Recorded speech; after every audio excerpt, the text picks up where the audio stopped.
no verso 12, ele já vai dizer algo bastante categórico aqui. Prestem bem atenção no versículo 12. Filhinhos, eu vos escrevo porque os vossos pecados são perdoados por causa do seu nome. Então, como eu disse a princípio, João, de forma genérica, ele se dirige a todos os crentes aí da Ásia Menor no primeiro século, chamando eles de filhinhos. Então aqui ele está falando com todos, ambos aí maduros na fé, quanto recém-convertidos. E neste verso nós vamos encontrar João mencionando aí da onde é que vinha a segurança aí, tanto desses crentes do passado quanto dos crentes do presente, de que seus pecados estão perdoados. E por isso ele denota que por causa do seu nome são perdoados os pecados. Mas o que João quer dizer com isso? Ele está denotando aí que a salvação é uma obra que foi operada pelo Senhor e Salvador Jesus Cristo.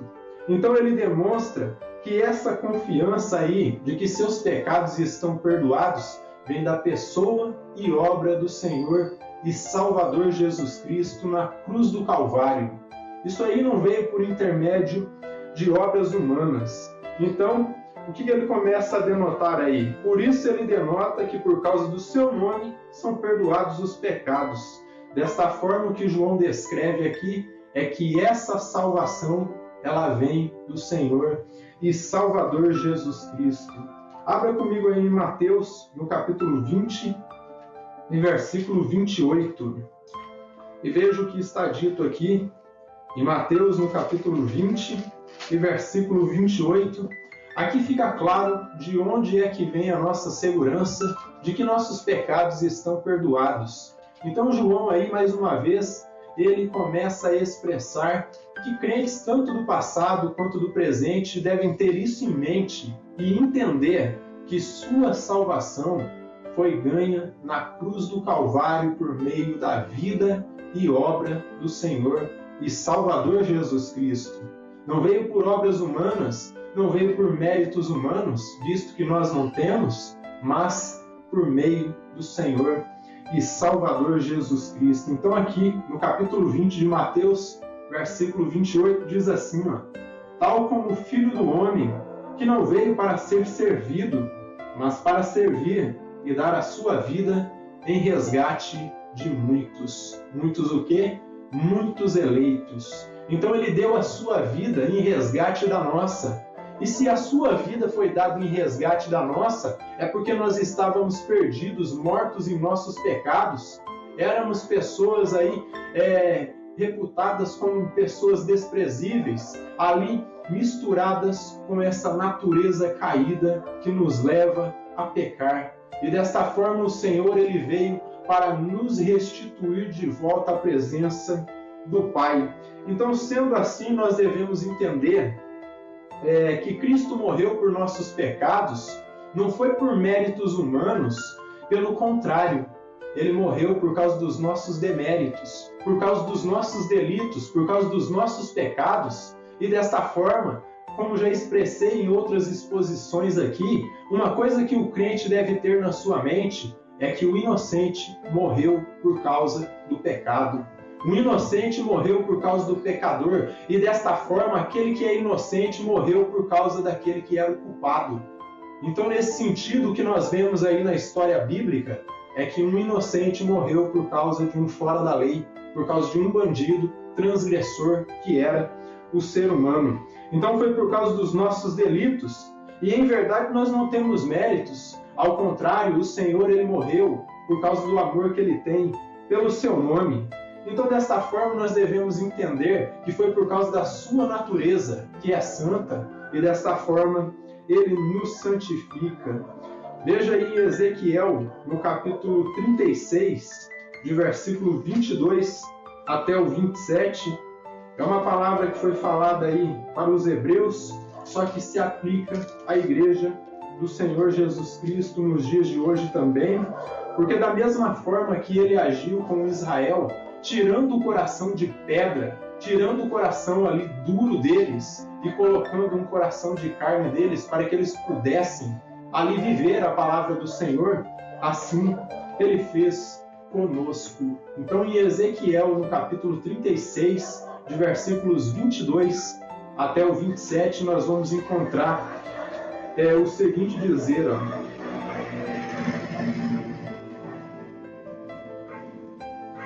Então, em Ezequiel, no capítulo 36, de versículos 22 ao 27, nós vamos encontrar da seguinte maneira, ó.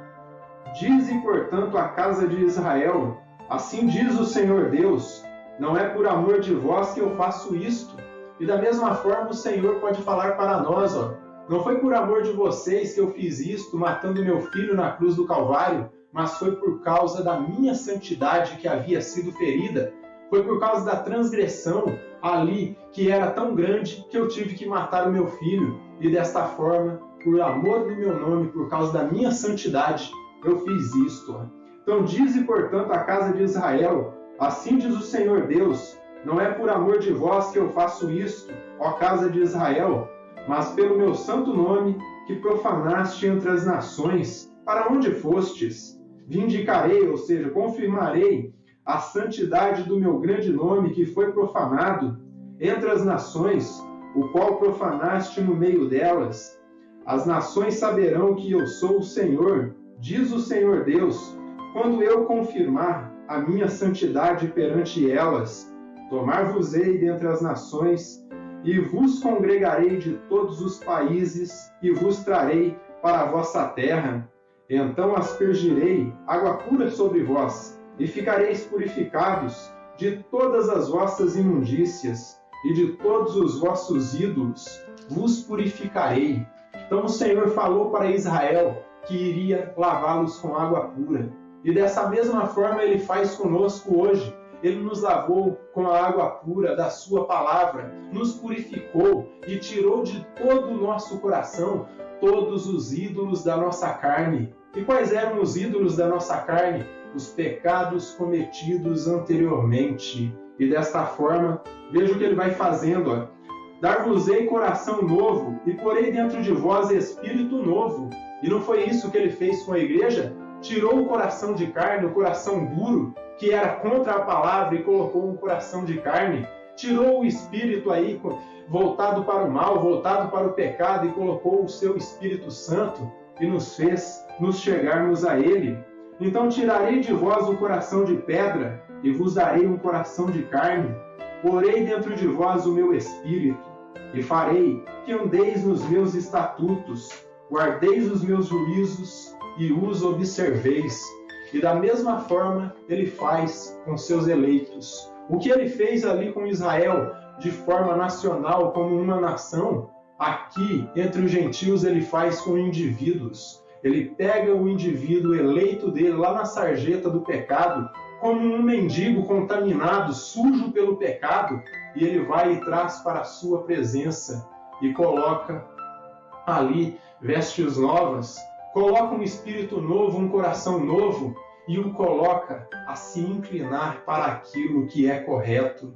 E dessa forma o espírito que lhe inclinava para o mal é tirado e colocado num espírito que o inclina para o bem.